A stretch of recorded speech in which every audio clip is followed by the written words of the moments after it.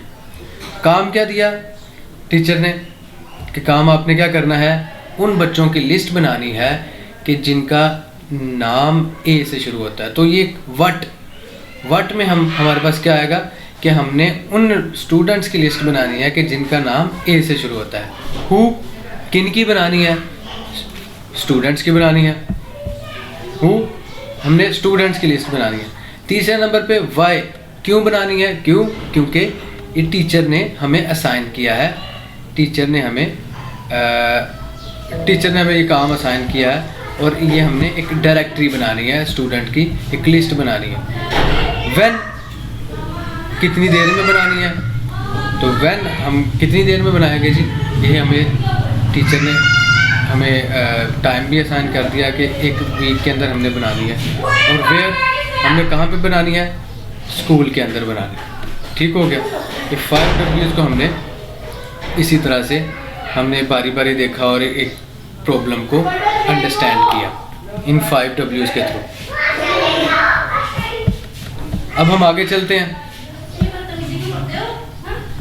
अब देख सकते हैं पिक्चर के थ्रू देख सकते हैं कि हम दूसरे स्टेप में अंडरस्टैंड कर रहे हैं किसी भी प्रॉब्लम को। सबसे पहला व्हाट है, दूसरा हु, तीसरा व्हेन, चौथा वेयर और पांचवा वाई।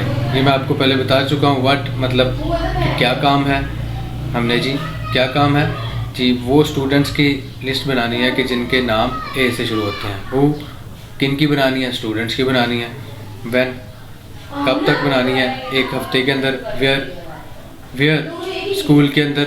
और वाई क्योंकि हमें स्टूडेंट्स की डायरेक्टरी बनानी है, ये हमें असाइन किया गया काम है अपने टीचर की तरफ से। उसके बाद अंडरस्टैंड के बाद हमारे पास अगला स्टेप आता है प्लानिंग एंड सॉल्यूशन। मतलब हम एक प्लान करना शुरू करते हैं। अंडरस्टैंड कर लिया, सबसे पहले हमने डिफाइन कर लिया, दूसरे नंबर पे हमने अंडरस्टैंड कर लिया और तीसरे नंबर पे हमने अंडरस्टैंडिंग के बाद हमने चलना है जी प्लानिंग की तरफ, सॉल्यूशन की प्लानिंग की तरफ चलना है कि हमने अब काम स्टार्ट करने लगे हैं जी। तो प्लानिंग एंड सॉल्यूशन में हमारे पास जो पहला स्टेप आता है वो आता है डिवाइड एंड कॉन्क्योर।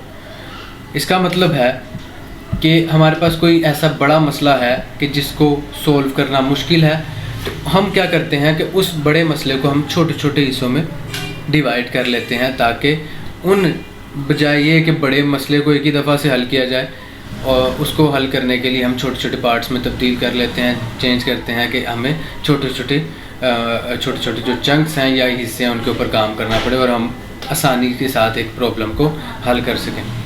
दूसरे नंबर पे जब हम इनको डिवाइड कर लेते हैं छोटे छोटे चंक्स में, तो उसके बाद हम क्या करते हैं, उन पर काम करते हैं। काम जो करते हैं उसको हम चेक करते हैं कि आया कि जो हमने काम किया है वो ठीक है। चेक एंड इम्प्रूव, उसको हम चेक करते हैं और उसको बेहतर बनाने की कोशिश करते हैं कि इसको हम बेहतर बनाएं, उसमें जो एरर्स आए हैं उनको हम बेहतर करें। और फिर उसके बाद तीसरा स्टेप हमारे पास होता है एक्ट इट आउट, कि हम इसके क्या करते हैं कि उसको बाकायदा तरीके से हम उस काम को स्टार्ट कर देते हैं शुरू से। एक्ट इट आउट मतलब जो हमने उसके ऊपर अमल पैरा होना शुरू हो जाते हैं, हम उसके ऊपर काम करना शुरू कर देते हैं। चौथा स्टेप हमारा होता है प्रोटोटाइप या ड्रॉ। तो प्रोटोटाइप के अंदर हम क्या करते हैं कि इस प्लानिंग के अंदर हम इस स्टेप के अंदर हम तस्वीरी शक्ल में उस पूरे के पूरे प्रॉब्लम को ज़ाहिर कर देते हैं कि एक तस्वीर की शक्ल में, ठीक है, कि हम उसको तस्वीरी शक्ल में ज़ाहिर करते हैं। ये सारी की सारी चीज़ें हम आगे भी पढ़ेंगे, सिर्फ आपने इसका कॉन्सेप्ट लेना है कि प्रोटोटाइप क्या है, एक्ट इट आउट क्या है, चेक एंड इम्प्रूव क्या है, और शुरू में हमने जो पढ़ा डिवाइड एंड कॉन्क्योर क्या है।